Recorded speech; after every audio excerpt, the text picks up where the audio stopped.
মালয়েশিয়ার স্মৃতিগুলো এখনও যেন মাথায় ঘুরছে। এবার বিদেশ নয়, এবার আমার গন্তব্য আমাদের পাশের রাজ্য উড়িষ্যার এক অন্যরকম জেলা বালাসোর। এই সফরে ঘুরে দেখব বালাসোরে থাকা একের পর এক অজানা সৌন্দর্য। কোথাও বিশাল ড্যাম, কোথাও শান্ত নদীর ধারে বিকালের আলো, কোথাও সবুজ পাহাড়ের বুক চিরে চলে যাওয়া রাস্তা। এই পুরো যাত্রাটা হবে আমার প্রিয় সঙ্গী বাইককে নিয়ে। থাকবে লম্বা হাইওয়ে রাইড, অসাধারণ দৃশ্য, নতুন নতুন লোকেশন আর পথে পাওয়া ছোট ছোট অভিজ্ঞতা, যেগুলোই এই ট্রিপকে সত্যি করে স্মরণীয় করে তোলে। তাহলে চলো শুরু করা যাক বালাসোরের এই দুর্দান্ত বাইক জার্নি।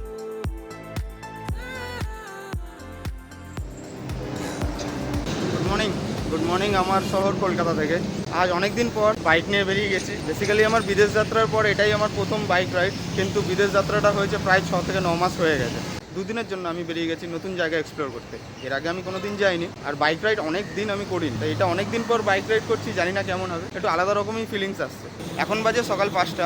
সকাল ঘুম থেকে উঠেছিলাম 4:30 নাগাদ। উঠেই মোটামুটি হাত মুখ ধুয়ে ড্রেস আপ করে বাইক নিয়ে বেরিয়ে গেছি। আর এখন আমি আছি একদম বেলঘুরি এক্সপ্রেসওয়ের একদম স্টার্টিং পয়েন্টে। আমার সাথে আরও একটা বাইক যাচ্ছে, একটা কাপল যাচ্ছে, মানে আমরা টোটাল 3 জন থাকবো এই রাইডে। আর এটা হচ্ছে আমার বাইকের সেট আপ। এখন একটা ব্যাগে মোটামুটি 2 দিনের জন্য জামাকাপড় সব নিয়ে নিয়েছি, হয়ে গেছে আরামসে। বাইকও কালকে ধুয়ে মুছে একেবারে পেট্রোল সব ভরে নিয়েছি।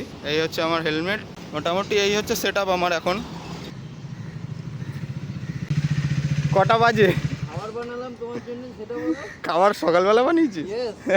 এখন বাজে 5:40। এর নাম হচ্ছে সনজিৎ। এর সাথে আমি একটা ছোট্ট রাইড করেছিলাম, রাইট? আর এই হচ্ছে ওর ওয়াইফ।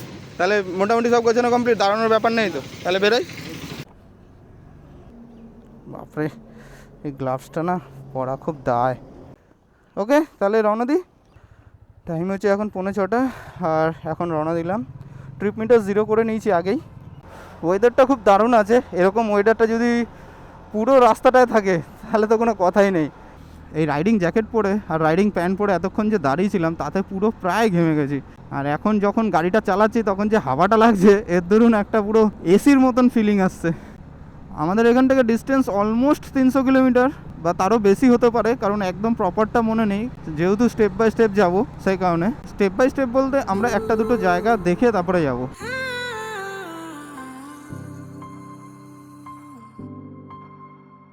সকাল সকাল হয়ে গেল আমাদের মা গঙ্গার দর্শন।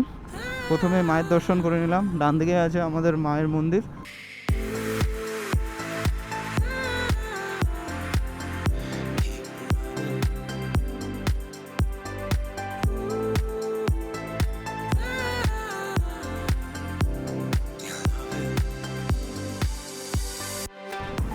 খড়গপুর এখান থেকে 116 কিলোমিটার। প্ল্যান আছে খড়গপুরটা ক্রস করেই দাঁড়াবো। এখন দেখি শরীরে কতটা সাথ দেয়, কারণ অনেক দিন গাড়ি না চালিয়ে যে পরিস্থিতিটা হয় আর কি। আমি কষ্ট করতে যাচ্ছি না, মজা করতে যাচ্ছি। সেই মজাটা যেন সাজানো হয়ে যায় কোনোভাবে।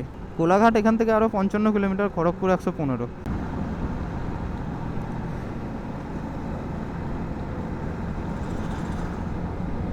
বাড়ি থেকে বেরিয়ে এখনও পর্যন্ত 21 কিলোমিটার হয়েছে মাত্র। এবার বুঝতে পারছি না যে বৃষ্টি হবে না রোদ্দুর হবে, কারণ মেঘলাও রয়েছে, আরেক সাইড দিয়ে রোদ্দুরও উঠছে। আমার বাইক নিয়ে বেরোনো খুবই কম হয়, যেহেতু আমি ঘুরতে ভালোবাসি, তাই যে কোনোভাবেই ঘোরাটা আমার কাছে খুব হাই লেভেলে থাকে। সে আমি বাসে ঘুরি, ট্রেনে ঘুরি, প্লেনে ঘুরি। না, প্লেনে ঘোরার মতন সামর্থ্য সবসময় নেই। যেহেতু বিদেশ গেছিলাম সেই টাইমে প্লেনে ঘুরেছিলাম, মানে প্লেনে যাতায়াত করেছিলাম এক দেশ থেকে আরেক দেশের মধ্যে। কিন্তু ওই দেশের মধ্যে গিয়েও কিন্তু আমি লোকাল ট্রান্সপোর্টই ব্যবহার করেছি, like local bus, local train, এইসবই ব্যবহার করেছি আমি। এই প্ল্যানটা যখন আমি করছিলাম তখন আমার অনেক বন্ধুবান্ধব বা অনেক বড়রা বলছিল এই গরমের মধ্যে কোনোভাবেই উড়িষ্যা যাস না, কারণ উড়িষ্যাতে প্রচণ্ড গরম। আমিও জানি, আমিও ওয়েদার দেখেছি, গরম ওখানে মারাত্মক। কিন্তু আমি লোককে দেখেছি এক্সট্রিম উইন্টার রাইড করতে, এক্সট্রিম মনসুন রাইড করতে। আমি একটুখানি এক্সট্রিম সামার রাইডই করি। মেন বেসিক্যালি কথা হচ্ছে ছুটি পাওয়াটা। সব জায়গায় সব রকমভাবে ছুটি সবসময় পাওয়া যায় না। বালাসোর ঘুরতে মোটামুটি 2 থেকে 3 দিন লাগে। তা আমরা চেষ্টা করব 2 দিনের মধ্যে যে মেজর স্পটগুলো আছে সেগুলো একটু ঘুরে দেখে আসার। মেনলি আমার হচ্ছে একটু পাহাড় দেখার ছিল, আর তার সাথে সমুদ্রটাও উপলব্ধি করে আসবো।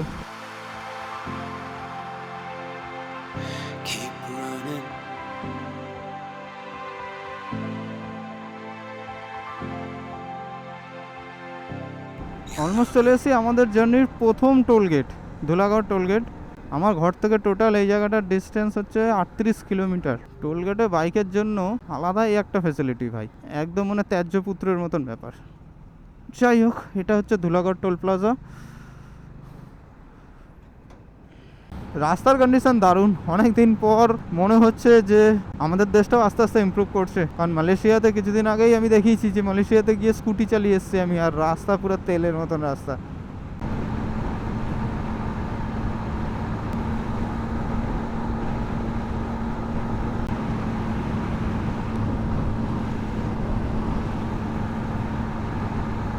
আমার ঘর থেকে 77 কিলোমিটার পার করার পর পৌঁছে গেছি কোলাঘাটে। খুব সুন্দর লাগছে, ওখান থেকে একটা মালগাড়ি যাচ্ছে, দারুণ লাগছে। আর নিচে নদীর জলটা হালকা একটুখানি রোদ পড়েছে, ঝিলিমিলি করছে, দারুণ সুন্দর লাগছে। ইচ্ছা করছিল দাঁড়ানোর, কিন্তু সময়টা খুবই কম বলে আর দাঁড়ালাম না।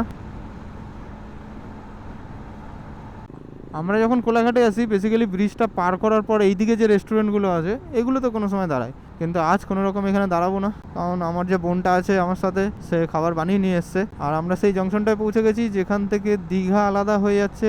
এই যে বাঁদিকে গেলে দীঘা, হলদিয়া সব এইদিকে, আর খড়গপুর সোজা। আমরা বেরিয়ে গেলাম খড়গপুরের দিকে।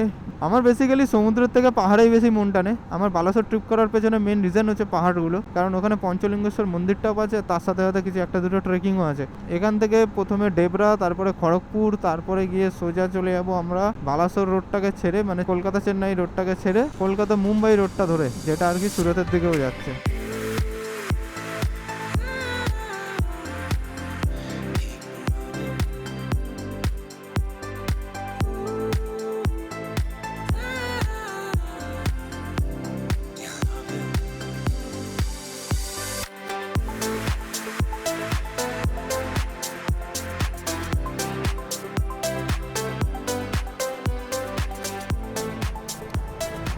তোর বাড়ি তো এইখান থেকেই যেতে হবে না? এদিক থেকেই তো নামতে হবে।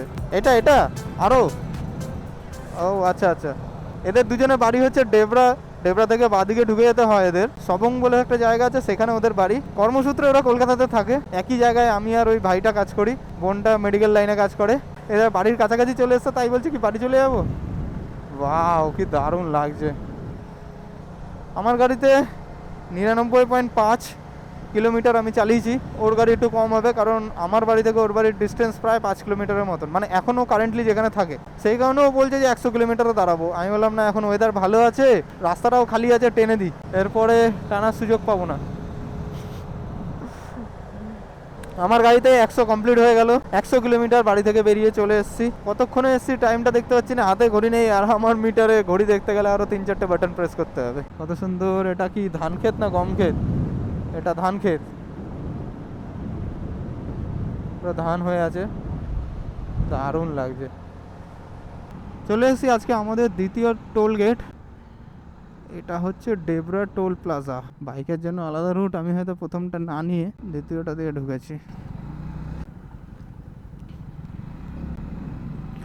এটা হচ্ছে ডেবরা টোল প্লাজা।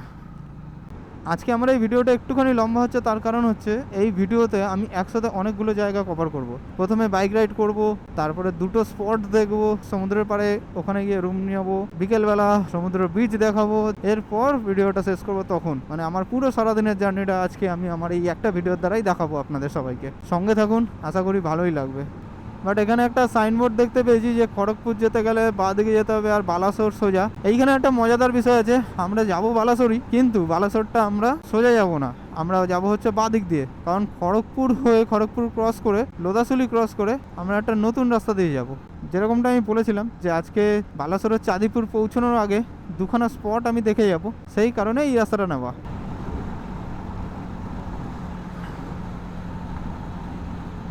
মোটামুটি খড়গপুরকে তো বাইপাস করে এসছে, আর এখন আমার এখানে 150 কিলোমিটার হয়ে গেছে। বাড়ি থেকে বেরিয়ে টোটাল রাইড করেছি 150 কিলোমিটার। এখানে কতগুলো ইন্ডাস্ট্রির বোর্ড লাগানো, আর এই সাইডে জঙ্গলটা কত সুন্দর দেখাচ্ছে, দেখো।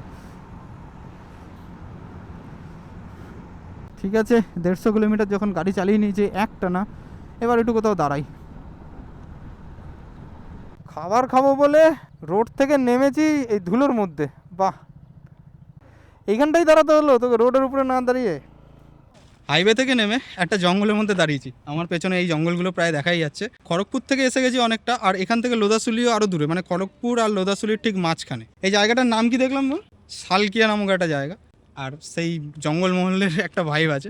বেশি দূরে নয়, এইখানটাতেই হচ্ছে হাইওয়েটা, মানে এই সামনেটাই হাইওয়ে রয়েছে। হাইওয়ের পাশেই একদম আমরা দাঁড়িয়েছি। আর এখান থেকে অনেক রকম যুদ্ধের বিমান উড়ে যাচ্ছে। ওইখান থেকে ওই যে বেরিয়ে গেল। বেলগড়িয়া এক্সপ্রেসওয়ে দিয়ে যখন আমরা চালানো শুরু করলাম তখন সকাল 5:30 বাজছিল, আর এখানে এসে যখন দাঁড়ালাম তখন 8:05, মানে 150 মিনিটে 150 কিলোমিটার আমরা গাড়ি চালিয়েছি আর এসে এখানে দাঁড়িয়েছি। আমার এই বোনটা খাবার বানিয়ে এনেছে, এখন সেটাই খাচ্ছি। এই যে ও বানিয়ে এনেছে। কি বানিয়ে এনেছিস বোন? এটা আলুর পরোটা বানিয়ে নিয়ে আসছে। বা এর সাথে কিছু নেই, চাটনি বা কিছু? ও সস আর আলু ভাজা আছে। খেয়ে বল কেমন হয়েছে। ও আচ্ছা, আমি খেয়ে বলবো না কেমন হয়েছে, তুই তো রান্না করেছিস। খেয়ে দেখি কেমন হয়েছে। ভালো হয়েছে, ভালো হয়েছে। ঝাল আমার ভালো লাগে, ভালোই হয়েছে। সকালবেলা বাইরে খাবার থেকে বাড়ির বানানো খাবার। আজকে আমাদের খাবার টেবিলটা হচ্ছে এর বাইক। আর আমরা যখন এখানে দাঁড়িয়েছি তিনজনেরই রাইডিং জ্যাকেট ছিল, বাট তিনজনই খুলে রেখে দিয়েছি কারণ এতটাই গরম। রোদ্দুর থাকলে হয়তো এখানেও দাঁড়াতে পারতাম না, তখন আমাদের কোনো সেটের নিচে দাঁড়াতে হতো। তো কপাল ভালো যে 150 কিলোমিটার গাড়ি চালালি, একদম টানা এলি বাড়ি থেকে।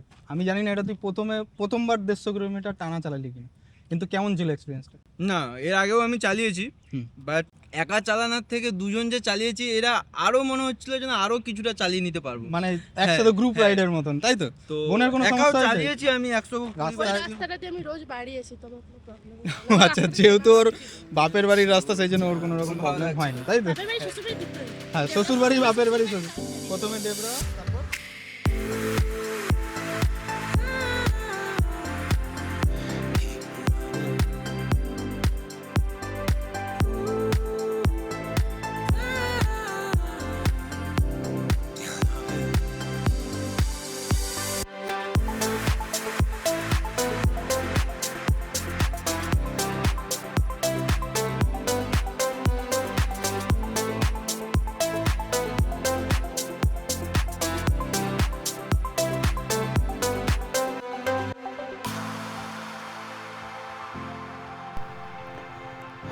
মোটামুটি গুছিয়ে নিয়েছি। প্রায় 1 ঘন্টা রেস্ট হয়ে গেল এখানে। রওনা দিই। এখান থেকে পরের যে স্টপ আমাদের সেটা হচ্ছে দেউলি ড্যাম, যেটা আমার অ্যাকচুয়ালি এই লিস্টে প্রথম ঘোরার জায়গা। সময় হয়েছে এখন 9টা। রওনা দিলাম এইখান থেকে। গরম মারাত্মক লাগছে, বাইকটা না চালালে মনে হয় সেদ্ধ হয়ে যাবো। এর পরের স্টপ একবারে 70 কিলোমিটার পরেই দাঁড়াবো। জাস্ট জ্যাকেটটা পরে হেলমেটটা পরে বাইকে ওঠা পর্যন্ত অপেক্ষা, তার মধ্যেই পুরো ভেতরে ঘেমে গেলাম। খাওয়া দাওয়াটা দারুণ ছিল। থ্যাংক ইউ বোন, খুব সুন্দর রান্না করেছিলিস। সব নিয়েছি তো ঠিকঠাক? হ্যাঁ নিয়েছি, ওখানে কিছু ফেলে আসিনি। 75 কিলোমিটার যেতে মোটামুটি 1 ঘন্টা তো লাগবে। রোদ্দুর নেই কিন্তু গরমটা অতিরিক্ত। খাওয়া দাওয়া করে ভালো করে রেস্ট করে নিয়েছি, গাড়িটাও প্রপার রেস্ট পেয়ে গেছে। এইবার একটু ভালো করে টানতে হবে, কারণ এই 70 কিলোমিটারটা আগামী 1 ঘন্টার মধ্যে যদি কমপ্লিট করতে পারি তাহলে সেখান থেকে আবার বালডিহা ড্যাম যাব। ওটাও যেতে একটুখানি সময় লাগবে। রাস্তা একদম পুরো ফাঁকা, এই সুযোগটাই ব্যবহার করে একটুখানি টেনে বেরোবো আর কি। ওইখানে বোর্ডে লেখা ছিল এই জায়গাটার নাম হচ্ছে খেমাশুলি। কিছুদিন ধরে না খুব বৃষ্টি হচ্ছে, বৃষ্টির জন্য গাছে পুরোপুরি নতুন পাতা চলে এসছে।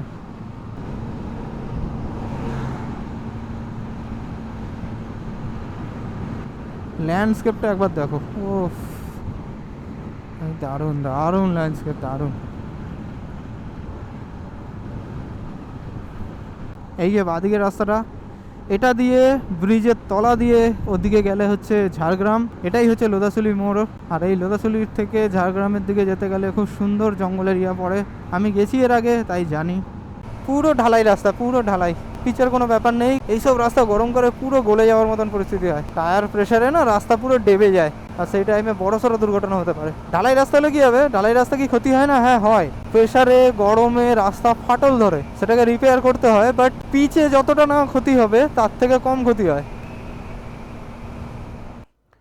35 কিলোমিটার চলে এসেছি।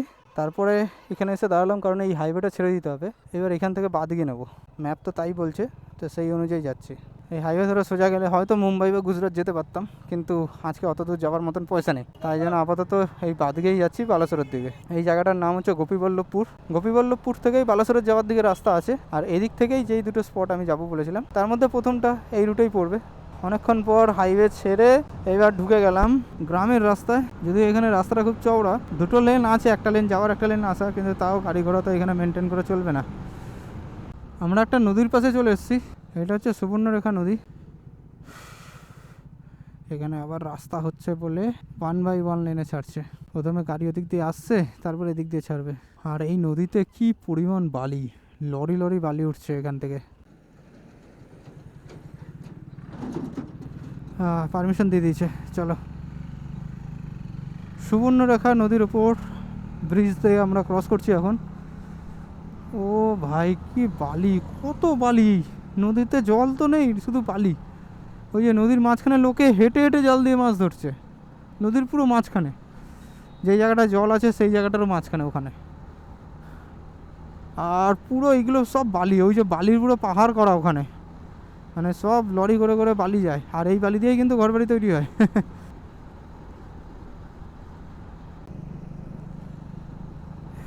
আর এর সাথে আমার 200 কিলোমিটার কমপ্লিট হলো বাড়ি থেকে বেরিয়ে। 240 মিনিটে আমি ক্রস করলাম 200 কিলোমিটার। এখনও উড়িষ্যায় ঢুকতে 3 কিলোমিটার বাকি। তার আগে আমার বাইকে একটুখানি আওয়াজ হচ্ছিলো বলে ভাবলাম দাঁড়াবো, চেনের একটুখানি প্রবলেম হচ্ছে। আর সেইখানে দাঁড়াতে দাঁড়াতে এখানে আইসক্রিম দেখতে পেলাম, এই এখানে আইসক্রিম। তা আইসক্রিম এখন এখানে দাঁড়িয়ে সবাই মিলে খাচ্ছি, একদম জঙ্গলের মধ্যে, এখানে কোথাও কিছু নেই। এদিকে রাস্তা, এদিকে রাস্তা, আর এই হচ্ছে আইসক্রিম। কাকু বড় লোক হতে চাইলে আমাদের কলকাতায় এসো, সত্যি সত্যি। এটা 25 টাকা নেবে, 20 টাকা তো নেবেই, টেস্ট নেই, ওটা তো মেশিন, এটা তো 5 টাকা এটা ভাবা যায়। একটু দাঁড়াও, আমরা খাই, তারপর আরেকটা নেবো। সময় কত হয়েছে রে? 10:07 হয়ে গেছে, মানে আমরা শিডিউলের থেকে পেছনেই আছি।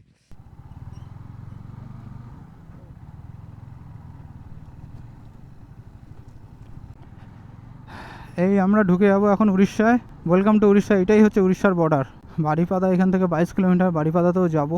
এইখান থেকে শুরু হয়ে গেল উড়িষ্যা। অনেকদিন পর রাজ্যের বাইরে এলাম, তা আবার নিজের বাইক নিয়ে।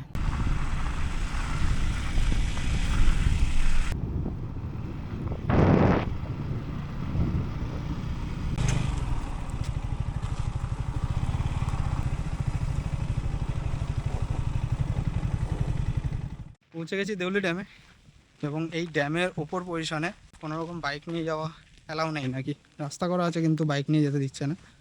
তো আমরা বাইকটা ওইখানে রাখলাম, রেখে এবার এখান থেকে সিঁড়ি ভেঙে হেঁটে যাবো। এই যে আমার পেছনে সিঁড়ি ভেঙে উপরে যাবো। তো এতদূর যখন এসছি তাহলে দেখেই যাই। তাও কপাল আমাদের ভালো যে এখনো পর্যন্ত রোদ্দুরটা নেই, বল। যদি থাকলে রোদটা দেখলে দেখতে হতো না। সত্যি হাঁপিয়ে গেছি, অনেকটা উঁচু। ওই নিচে ওইখানে আমাদের গাড়ি, বাবারে।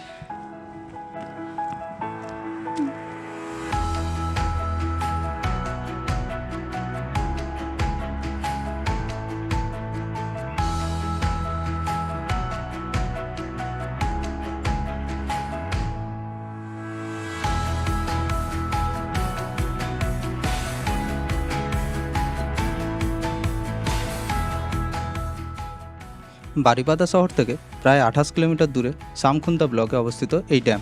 বালদিহা ড্যাম নির্মিত হয়েছিল 1912 সালে। ড্যামটি তৈরি করা হয়েছে পালপালা নদীর ওপর।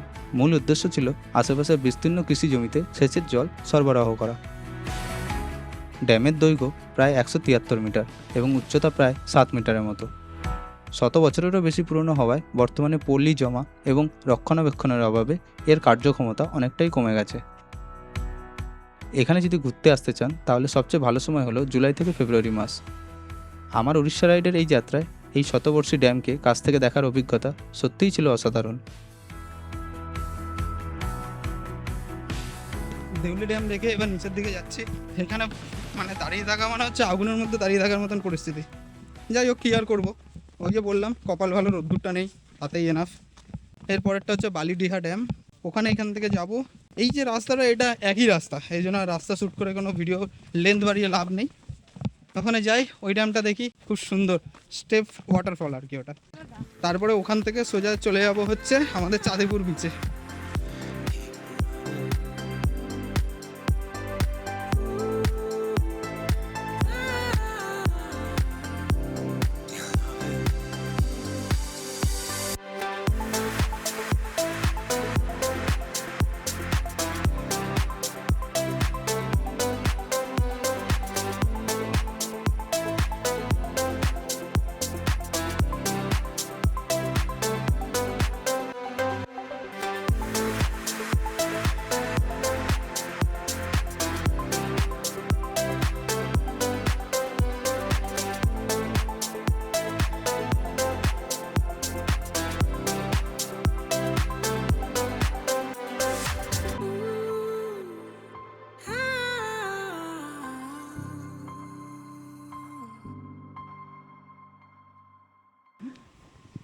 35 কিলোমিটার বাইক রাইড করে এসে পৌঁছলাম বালিডিহা ড্যামে।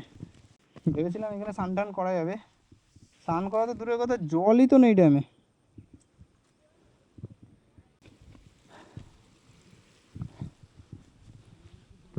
রাস্তাটা খুব সুন্দর এখানে আসার, আর এখানে আসতে হবে বর্ষাকালে, খুব দারুণ এখানে একটা সিচুয়েশন তৈরি হয়। বর্ষাকালে আসলে এখানে পুরো ড্যামে জল ভরে যায়, আর এই জলটা ওভারফ্লো হয়ে এই সিঁড়ি দিয়ে ধাপে ধাপে নামে, আর এই জায়গাটা খুব সুন্দর দেখতে লাগে। আপনার স্ক্রিনে একটা ছবি আসছে, ঠিক এইরকমই জল এখান থেকে বেরায়, কিন্তু এই মুহূর্তে তো কিচ্ছুই নেই। আর একটা সেফটি পারপাস এই জায়গাটাকে এইভাবে তৈরি যাতে ওইখানে লোকে স্নান করতে পারে বা মজা করতে পারে আর কি। মেনলি আগস্ট বা সেপ্টেম্বরে এলে এই জায়গাটা দারুণ লাগে, দারুণ। আর এখান থেকে ভিউটা তো মারাত্মক লাগছে, দূরে ওই পাহাড়গুলো দেখা যাচ্ছে, পাহাড়ের জলগুলো নিচে এসেছে। এই ড্যামটা হচ্ছে পুরো উড়িষ্যার মধ্যেই, আর এটাও সুবর্ণরেখা নদীর একটা ছোট্ট শাখা নদীর অংশ। মেনলি হচ্ছে এখানে পেছনে অনেকগুলো পাহাড় আছে, সেই পাহাড়ের বর্ষার জলগুলো এই ড্যামে এসে জমা হয়। আর এই ড্যামটা হচ্ছে এখানকার ইউনিক ড্যাম, কারণ হচ্ছে যখন এই জায়গাটা ওভারফ্লো হয়ে যায়, মানে পুরো ভরে যায়, তখন এই জায়গাটা ওভারফ্লো হয়ে এখান থেকে জলটা নামে, আর সব ট্যুরিস্টরা এখানে আসে স্নান করার জন্য। এই জায়গাটা তখন দারুণ দেখতে লাগে। এর আগে আমরা ছিলাম দেউলি ড্যামে। দেউলি ড্যাম থেকে এখানকার দূরত্ব হচ্ছে 35 কিলোমিটার মতো। কিন্তু দেউলি ড্যামের থেকে এখানে একটু অ্যাটমসফিয়ারটা একটু better। একটু আবহাওয়াটা ভালো, রাইট। ওখানে তো সে মনে হচ্ছিল বাড়া কেউ আমাদের প্রেসার কুকারে ঢুকিয়ে দিয়েছে। সিটিটা মারলে ওখানটা খুব গরম, মানে পরিস্থিতিটা খুবই গরম গরম ছিল। এখানে একটুখানি হাওয়া ঠাওয়া দিচ্ছে, ভালো লাগছে। ওই আমরা ওই দূরে বাইক রেখে এসেছি, আর এই সাইডের ভিউটা কিন্তু মারাত্মক। বিকালবেলার টাইমটা এই জায়গাটা এলে দারুণ সময় কেটে যেত। কিন্তু এই ড্যামে আসার জন্য দেউলি থেকে যে রাস্তাটা নিয়ে আমরা এসেছি, দারুণ অসাধারণ রাস্তা। গ্রামের মধ্যে দিয়েই পিচ রাস্তাই ছিল, একটু খারাপ ছিল মাঝে মাঝে, কিন্তু রাস্তা দিয়ে যখন প্রথম পাহাড়ের দেখাটা পেলাম, ওফ, সত্যি মানে কেন এত লেট করলাম এখানে আসতে, এরকম ফিল হচ্ছে। কিন্তু এত শুকনো শুকনোও ভালো লাগছে না। এটা বর্ষাকালের পরে, মানে আগস্টের শেষের দিকে বা সেপ্টেম্বর মাসে আসলে দারুণ অভিজ্ঞতা হবে। এখানে অনেকক্ষণ দাঁড়িয়ে আছি, আজকে হয়তো পুরো কালো হয়ে বাড়ি ফিরবো, রোদ্দুরে দাঁড়ানো যাচ্ছে না একদম। কারণ এটা হচ্ছে আজকের মতো দুপুরের মতন শ্রেষ্ঠ, তারপরে সন্ধ্যাবেলায় গিয়ে সমুদ্রের বৃষ্টিও ঘুরে গেছে। এখান থেকে কিন্তু চাঁদিপুর প্রায় 2 থেকে 2.5 ঘন্টার রাস্তা। দেখি জায়গাটা খুব ভালো লাগছে, রোদ্দুর হলো এখানে কিন্তু হাওয়াটা আছে, আর যার দরুন দাঁড়ানো যাচ্ছে। কিন্তু এখানে এসে একটা জিনিস মনে লাগলো যে বর্ষাকালে একবার আসতে হবে, অবশ্যই আসতে হবে।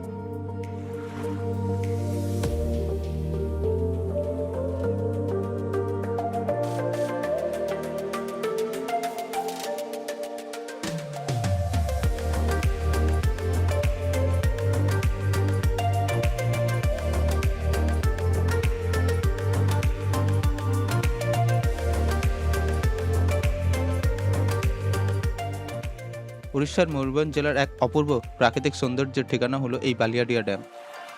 বারিপাদা থেকে প্রায় 17 কিলোমিটার দূরে অবস্থিত এই ড্যামটি। এখন এই ড্যামটা আস্তে আস্তে একটি জনপ্রিয় গন্তব্য হয়ে উঠেছে, কারণ চারপাশে সবুজ পাহাড়, ঘন বনভূমি আর বিস্তীর্ণ জলরাশি সব মিলিয়ে খুব সুন্দর একটা জায়গা তৈরি হয়েছে এটা। বালিডিহা ড্যামটি তৈরি হয়েছিল 1912 সালে এবং এটিও পালপালা নদীর উপরে নির্মিত। এই ড্যামটিরও তৈরি হওয়ার মেন উদ্দেশ্য ছিল আশেপাশে কৃষকদের জীবনযাত্রাকে সহজ করা, যাতে কৃষি জমিতে জল সরবরাহ করা যায় সেই জন্য। প্রায় 205 বর্গ কিলোমিটার এলাকা নিয়ে গড়ে ওঠা এই প্রকল্পটি বহু বছর ধরে ময়ূরভঞ্জের কৃষকদের ভরসা হয়ে রয়েছে। বর্তমানে বালিডিহা ড্যাম শুধু একটা সেচ প্রকল্প নয়, এটি একটি জনপ্রিয় পিকনিক স্পট। এখানে আসার মূল সময় হলো আগস্ট মাসের পরে, বর্ষাকালের পরে, যখন এই ড্যামটা পুরো জলে ভরে যায়, আর এখানে যে ঝর্ণার মতন জায়গাটা রয়েছে সেটা খুব সুন্দর দেখতে লাগে।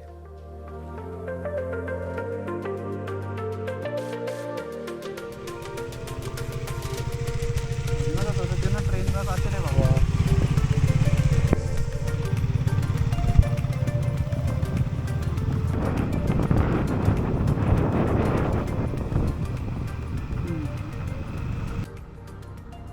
বাপরে, এই জায়গাটা খুবই ঘিঞ্জি।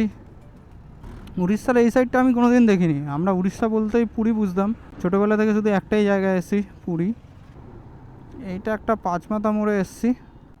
এখানে কি কোনো সিগন্যালের ব্যাপার আছে? না, সিগন্যাল তো নেই।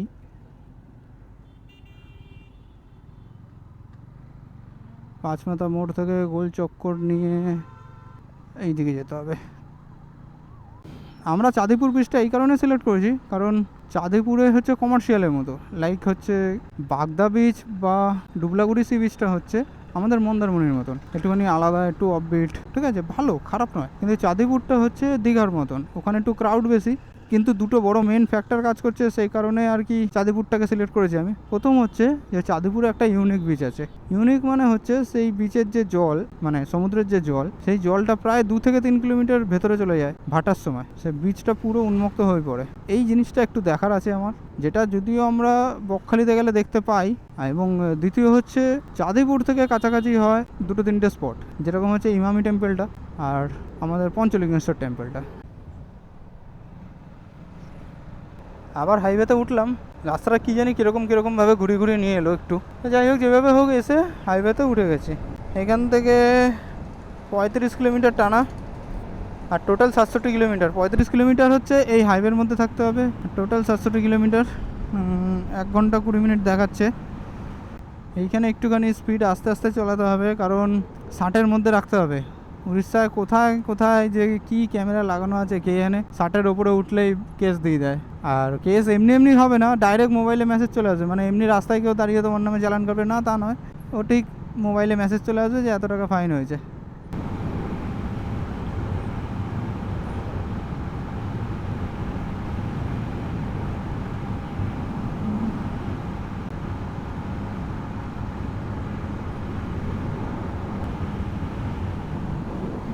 তরমুজ বিক্রি হচ্ছে, খাবি? চ দাঁড়া, সব থেকে ভালো জিনিস।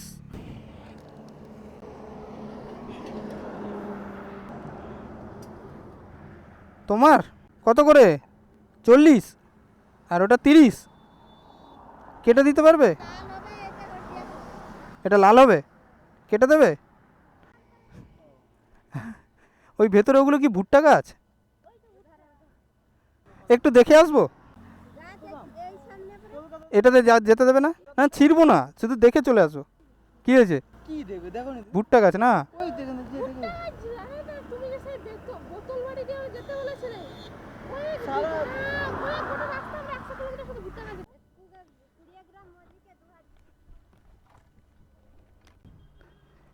আমার মনে নেই যে এর আগে আমি কোনো সময় ভুট্টা ক্ষেত দেখেছি কিনা। এই যে ভুট্টা হয়ে আছে, বাহ, সব ভুট্টা হয়ে আছে এখানে।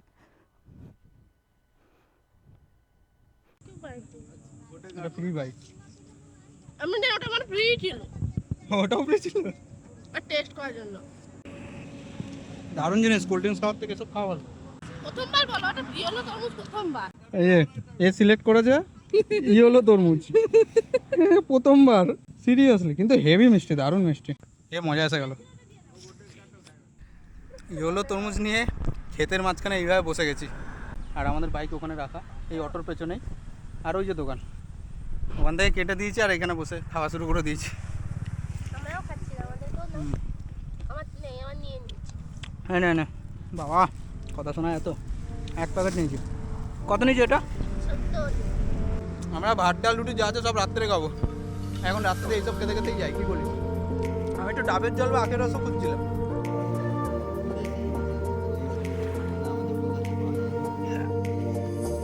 এই ধরনের লাল তরমুজ আর সাদা বড়ি। আর কত তো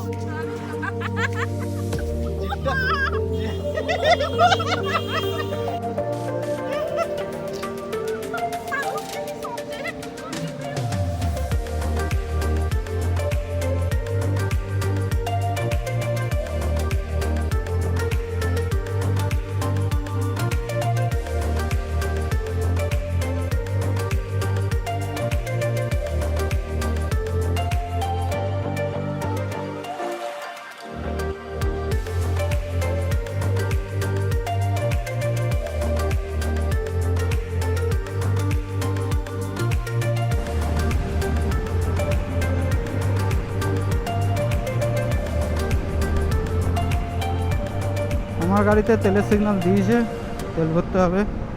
বাড়ি থেকে বেরিয়ে এখনও পর্যন্ত 309 কিলোমিটার গাড়ি চালিয়েছি। 51 মিনিট দেখাচ্ছে, পৌঁছতে লাগবে 50 মিনিট। 35 কিলোমিটার, 35 কিলোমিটার যেতে 50 মিনিট লাগবে, বাপরে।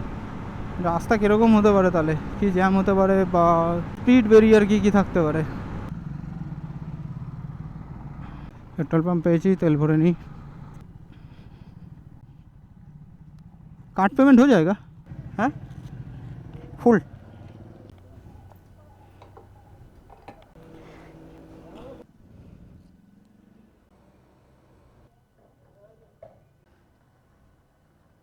হয়ে গেছে।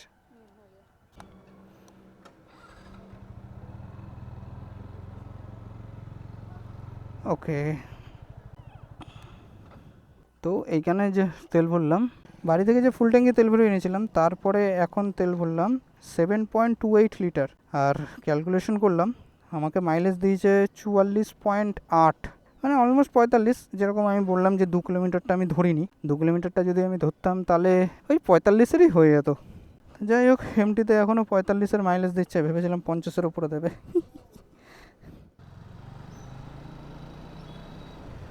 কী সব অলিগলির মধ্যে দিয়ে নিয়ে যাচ্ছে গুগল ম্যাপ, কে জানে।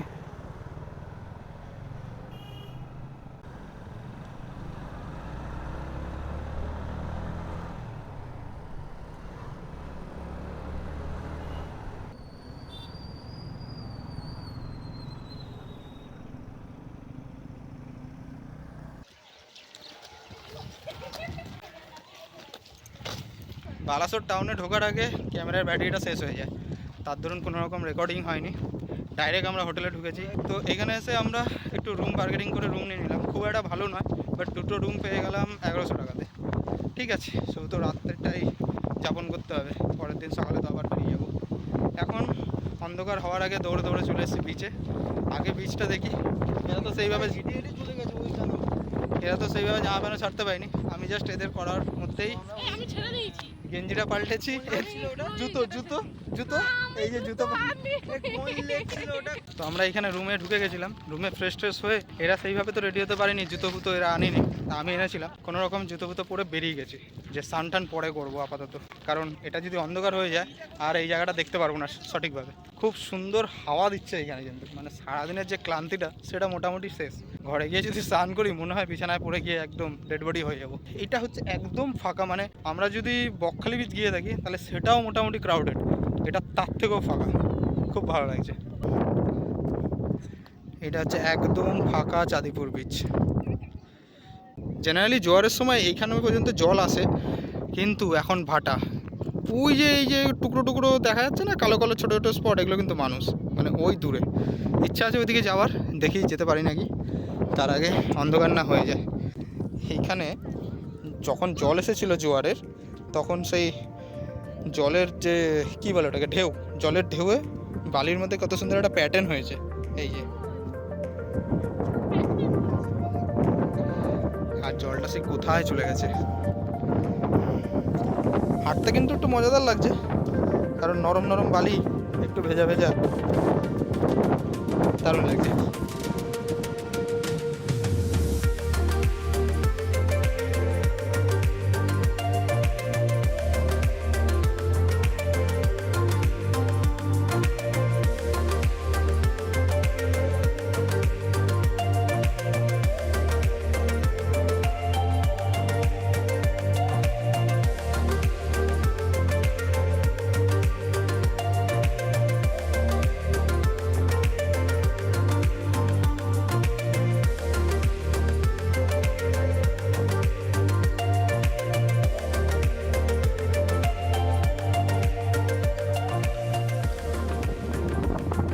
অন্ধকার পুরো নেমে গেছে, আর পিছে দেখা যাচ্ছে মাত্র কয়েকটা দোকানপাট।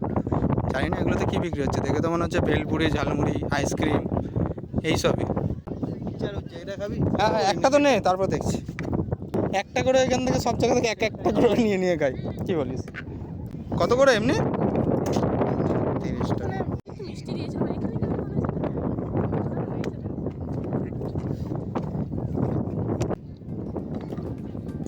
এনে